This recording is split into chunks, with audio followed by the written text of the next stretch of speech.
Welcome to the Geekcentric podcast, and welcome to our spoiler-free review for the Prime Video original series Invincible Season 2, Part 2. We go around saving lives while ruining them at the same time.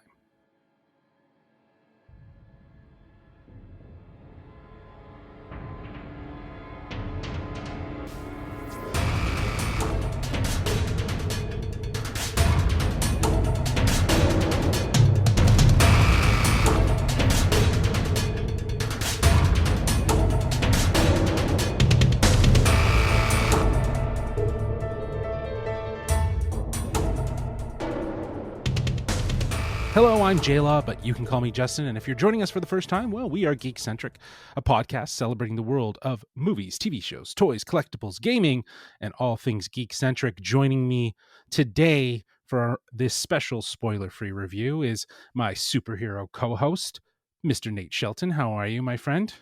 Justin, when I watch this show, I watch it and sometimes I just feel Invincible.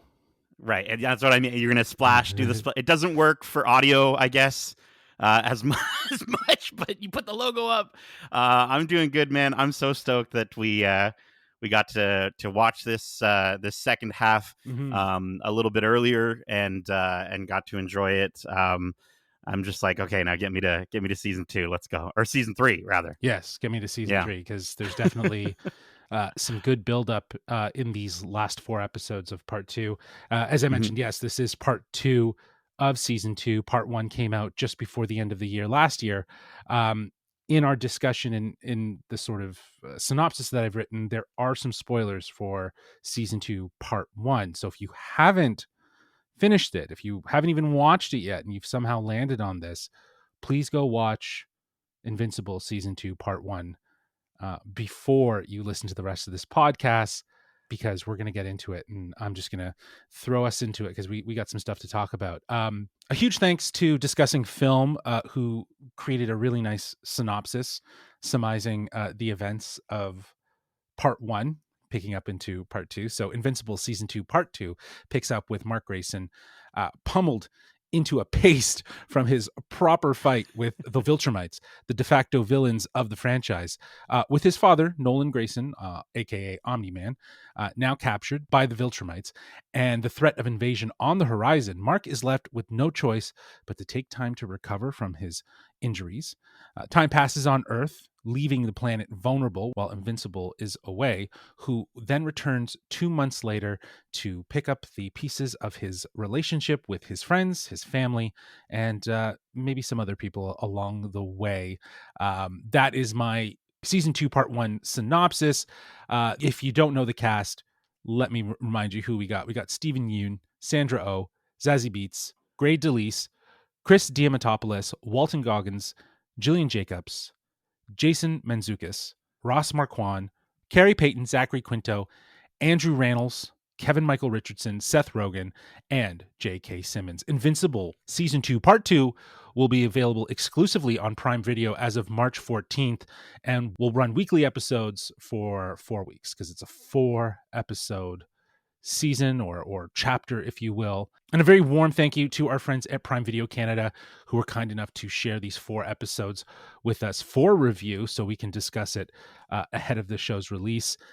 Last time we talked a lot about the sort of look and feel of the show, and continuing the animation aesthetic. But I thought we could just get into our initial thoughts first, talk about performances, and then we'll wrap up, because I think a lot of it is going to be very continuation from our last episode, if you've listened to it. So initial thoughts for myself, I'm just going to kick things off here with, this is a fantastic close to season 2. These 4 episodes, I think it might bother some that there was a bit of a gap between part 1 and part 2, but it wasn't that long. And it really was worth it. Well, and I love that the gap itself is in the storyline as well. Exactly. Like, it feels like these characters have had just as much time away as we have. And I really appreciated that from a writing standpoint. Sorry, go ahead. Yeah, and I think it was about 2.5 years after season 1 that we got season 2.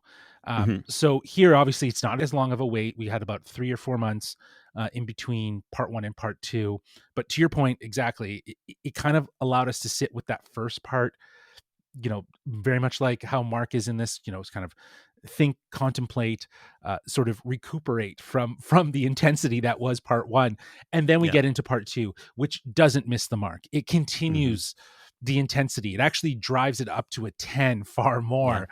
This last half is filled with action, blood, and No one some. is safe. No one is No one is safe. safe. And Yeah. the performances, when we will get there, but the performances across the board are fantastic. The show just continues to surprise me as being so incredibly impactful with how it creates very character centric storylines that have me as an audience caring about these characters. Like, it's going almost as far reaching as live action.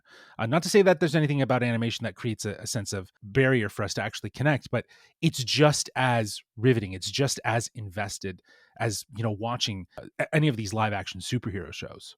And I think that really does come down to, the aspects of the writing, the dialogue feeling so a little more realistic. I think that Invincible is kind of this really nice balance. It's not as harsh as something like The Boys, but it's also not as campy as the '90s cartoons that we might have grown up with. It sort of fits kind of nicely in the middle while still taking on a really serious subject matter. And I think the back half of these episodes, and really this entire season too, just helps to emphasize the scope of stories Yes. that are developing throughout. And I think last season was really about Mark getting his powers, his relationship with Amber and Eve, and of course his mom, And his and father. of course with his father Nolan. Yeah.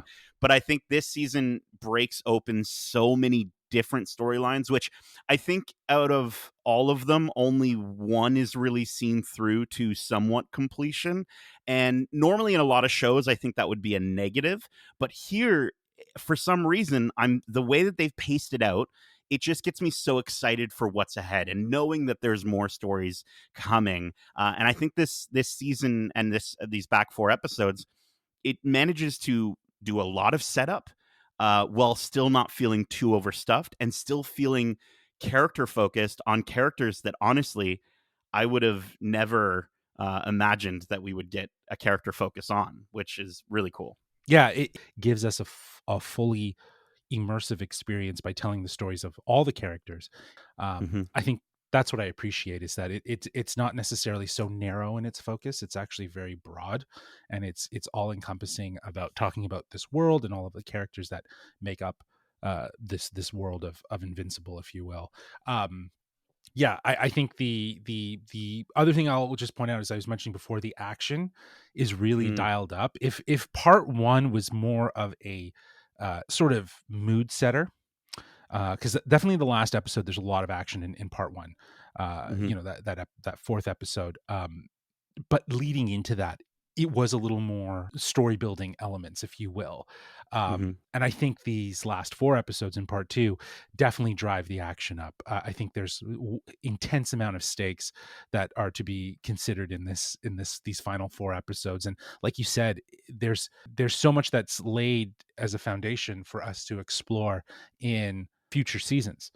hmm Again, like you said at the top, after this, I'm ready for season three. I Let's want to go. see more stories, because they very much have intention with what they're laying down, and I imagine there's hopes to do multiple seasons. But it's so clear in the way that they've sort of seed planted new elements, resolved certain things, and the season wasn't meant to resolve everything. It was really meant to be sort of another stepping stone to more stories that we'll get. It does kind of feel like again like a bit of a bridge of a season between one and eventually three. But I do think that because this show manages to really just give us so much character growth, even within small portions of even half an episode at times, that to me is what really works so well. Mhm. And if you are a fan of animation, and you're a fan of the inner workings of animation, there is a really wonderful meta conversation that just had me laughing so hard in these. I think probably my favorite episode, which is episode 7, that I look forward to people talking about. But yeah, no, I think I think you're right. Like there's going to be so much coming, and I'm so stoked for it. But that's not to say that we don't get some again excellent growth moments from these characters. In particular, if we can jump in, like I want to shout out Donald, because I was not expecting this show to take a character like Donald. Christian Mentopoulos, I think, gives such an excellent performance, and what would normally be just like a blank slate assistant character in pretty much every other animated show that you've watched, he's got given so much more depth, and I love the direction that they're taking him in this season. Yeah, I really enjoyed his side story that we see sort of unfolded. It was planted obviously in part one, and we see Hmm. the other half of that here, and yeah, and understanding a little more about his history and where he comes from. With that, Walter Goggins does not disappoint as Cecil. Yeah. Very cold, very calculated. He always has his hands in things. It's incredible how much he knows and how much people don't think he knows, but some people are aware that he knows everything. And Hmm. it's very clear. He really does cement himself in this season as sort of being a know-it-all, if you will, or a sort Sure. of insight of having what's going to happen, Hmm. and being prepared for those things, as you'll see with specific elements. I want to shout out someone that I didn't even actually mention in the cast list. The cast list that I mentioned are the series regulars. I want to talk about Sterling K. Brown. His character of Angstrom Levy was introduced to us in a explosive first episode, which really Hmm. established his character. Now, a lot of people may find that he was not necessarily as important as we get into the first part of part two. But when he shows up, the intensity and the veracity, the sort of manicness of his character really does unfold in the most interesting way. Him being this villain, it really highlights for Mark what's important to him, and that's family. And I love that that's sort of the conduit of what his character was meant to sort of bring to light for Mark, is Hmm. what he values and what he wants to protect. He is outstanding. He's so well done. He does such a good job as this villain. And yeah, it was something I was like, whoa, this guy is Sterling is really leaning into this. He is going nuts. And I loved it. I loved his performance for it. Yeah, it's funny. We just talked about American Fiction in our Oscars prediction episode, Mm, and Sterling K. Brown came up quite a bit. And yeah, I mean, just as he's a scene stealer in that movie, he's a scene stealer in this show. I think yeah. he's in the trailer, so it's not a spoiler to talk about his return, but his performance is stepped up even more. Like you said, he's manic. He's a powerhouse. He's giving a moments where you just don't know what's coming next, Hmm. which is really scary. Hmm. And you kind of, we only sort of get him for a short period of time, like you said, but he just, it's such a terrifying look at someone plagued by his abilities, which are traveling through the multiverse. Like Hmm. you don't. I love how this show can take the power sets of these characters. And, we also just recently talked about Extraordinary with Extraordinary season 2.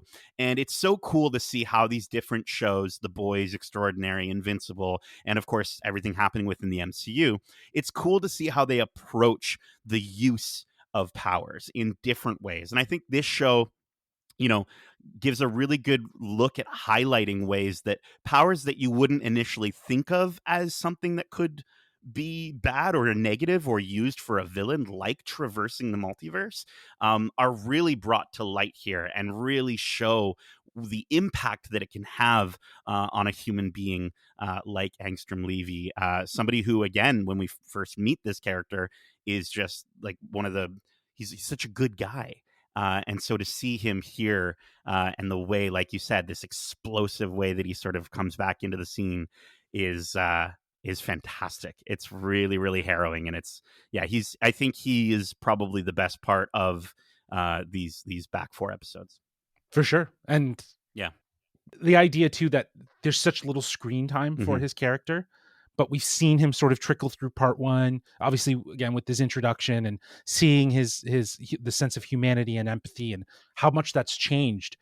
You know, given that he didn't have a lot of doesn't have a lot of time, you still feel for this character. You still understand Hmm. what he's gone through, and you understand everything about him. I'm going to jump to Stephen Yoon Of as course. Mark Grayson. Honestly, I think this goes for most situations, but I think too often, like voice acting, it's not necessarily fully respected in terms of the work that celebrity actors do Hmm. specifically. And as we just talked about with Sterling K and how much he brought to that, I think the same could be said about Yoon in his delivery of making you feel the weight and intensity of what he's feeling. Hmm. Um, Again, I think a lot of a lot of this stems from the voice and less from the animation.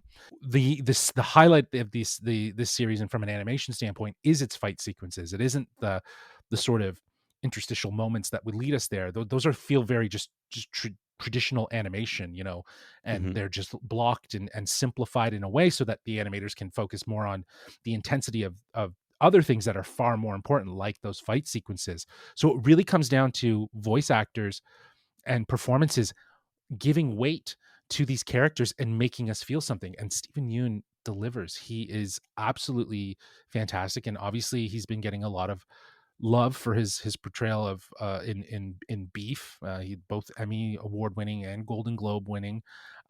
So I think, you know, again, it shows the sense of belief that even Yoon has in his character when he can deliver such an honest performance as Mark. Yeah, it's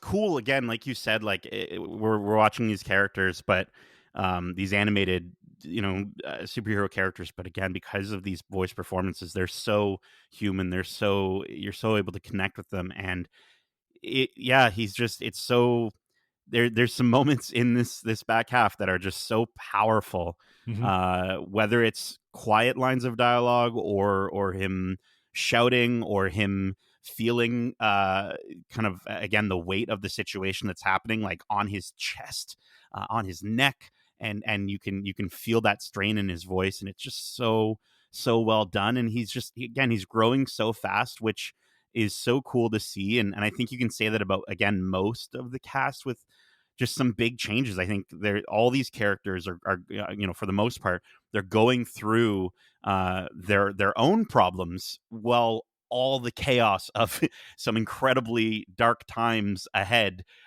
It's all shown at the same time, growing quietly in the background, and it's again, it's so much fun to sort of get these little seeds planted everywhere. That I'm again looking so forward to seeing how it turns out. Yeah, you talk about improvement, you talk about growth for some of these characters. I think, you know, you mentioned Donald, who definitely we get to see a little bit more growth there and understanding. I think from the Guardians, I want to just shout out Rex Sloan or Rexploid, Rexplode Yes, from Rexplode. Jason, yeah, from voiced by Jason Mantzoukas.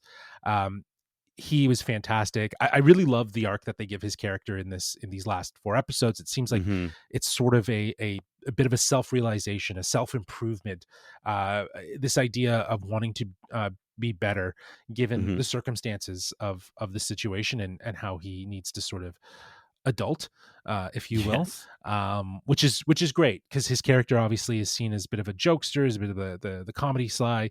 But I was, for whatever reason, I felt a lot more care and empathy for Rex in this back half episodes. I think they Yeah. gave his characters a really some really great moments to shine and show, you know, him transitioning from, you know, being a self-absorbed dick to kind of having a little more empathy and maybe having a little more understanding. And I think that really does pay off because you're not going to get that with all the characters, but like you said, Hmm.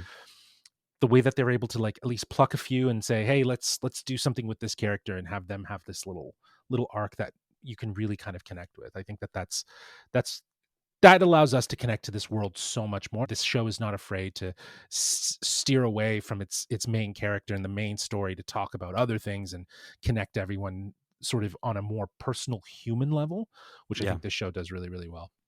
Yeah, I'm looking forward to being able to, because we're, you can kind of hear it in our voices. We're like, okay, we can't say this, don't say this. We're being very careful, very cautious not to give too much away, obviously. Mhm. So I am really looking forward to, in our Discord, seeing if we can get some good conversations going as these episodes come out week to week. Yeah. It's gonna be really cool. Yeah, for sure. All right. Well, I think that's it. I think, as you mentioned, we're excited for our audience to check out Invincible season 2, part 2. Before we go, let's give our final thoughts, and we're going to give our final score as well for this season 2, part 2, out of 1 to 5 sequids. Oh, okay. Terrifying, scary. Yeah. I don't like talking about those ones, but Yeah. uh, yeah, this part two is it's focused, it's bloody. As we said, nobody is safe. Expect to be shocked, and at the same time, it has some great fun moments. They managed to sneak in some fun. There's some fun stuff involving multiverse. There's some fun animation. Sort of in jokes in there. There's stressful moments, but at the same time, it's paced in a way that allows you to again, with most of this cast, it allows them to grow significantly in all different directions.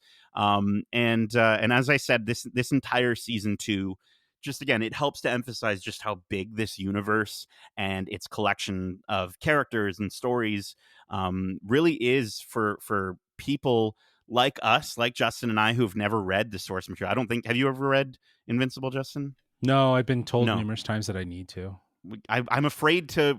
I don't want to get ahead of the show, but I don't know. But no, I think there is so much story that maybe even if you do read further into it, it's like the show is going to be adapted differently.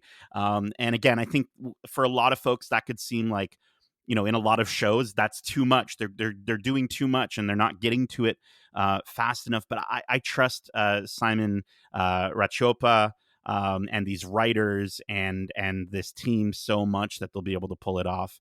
I just hope that it doesn't take as long to get to the next season, because as I said at the top, I want season 3 right now. So yeah, easy 5 out of 5 sequids for part 2, 5 out of 5 sequids for this entire season 2. I think this is just some of the most excellent animated television, especially in this genre, that we've ever gotten.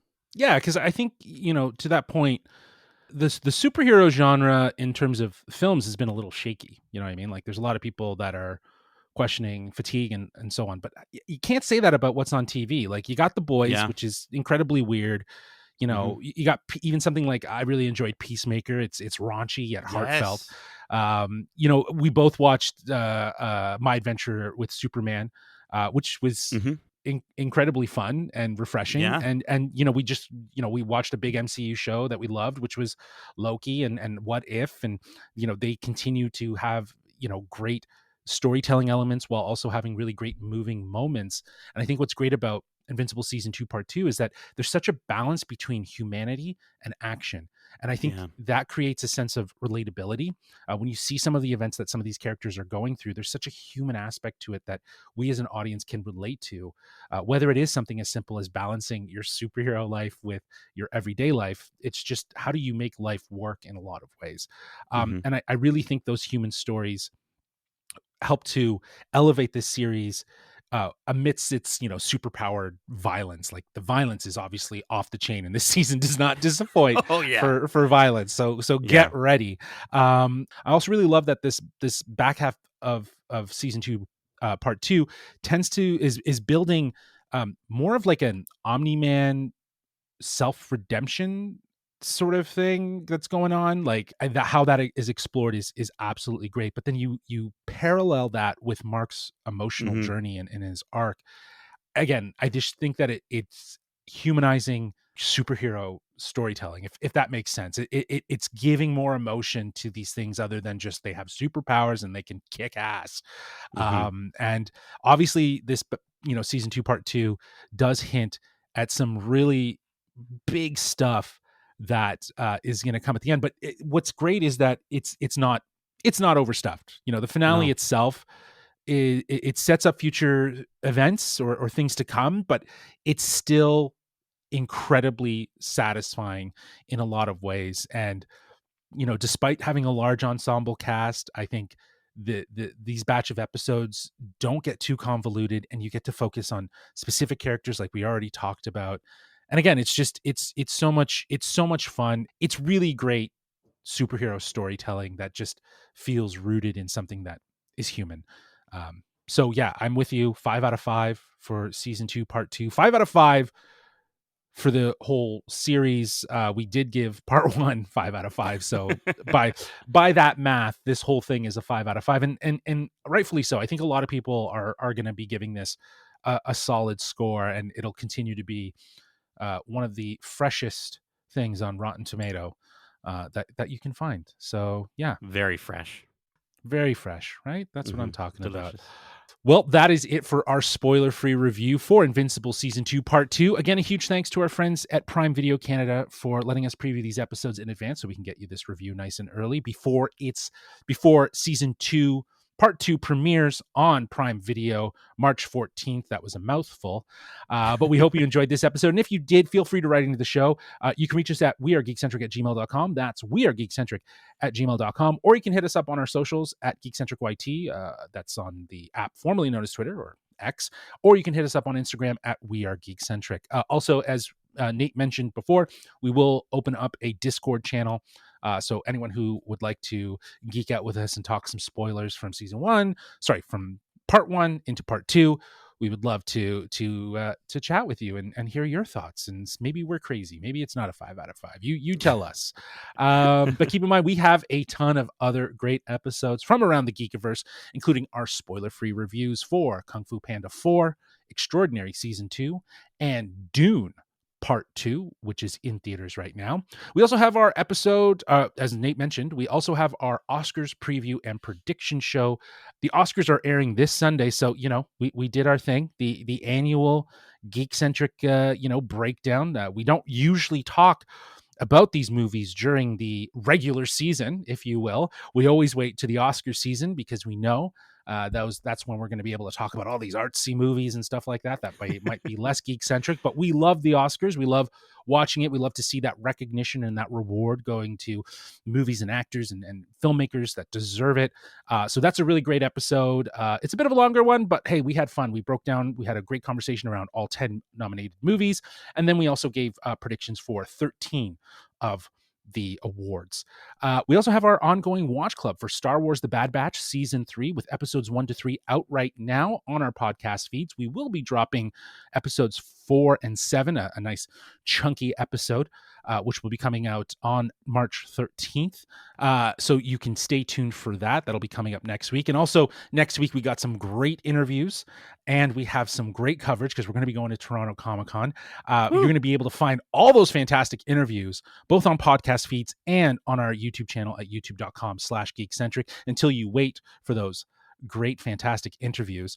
We do have a few there that you can check out right now, like Nate's interview with Paul Sun-Hyung Lee and Daniel Day Kim from Avatar: The Last Airbender. We also have some Star Wars Bad Batch interviews as well. Nate and Meg had the chance to sit down with Michelle Ang, and I had the chance to sit down with Brad Rao, supervising director of the series, as well as Jennifer Corbett, head writer of the series. Go check those out. Those are on our YouTube channel and podcast feeds for you to enjoy. But a lot more to come for the month of March.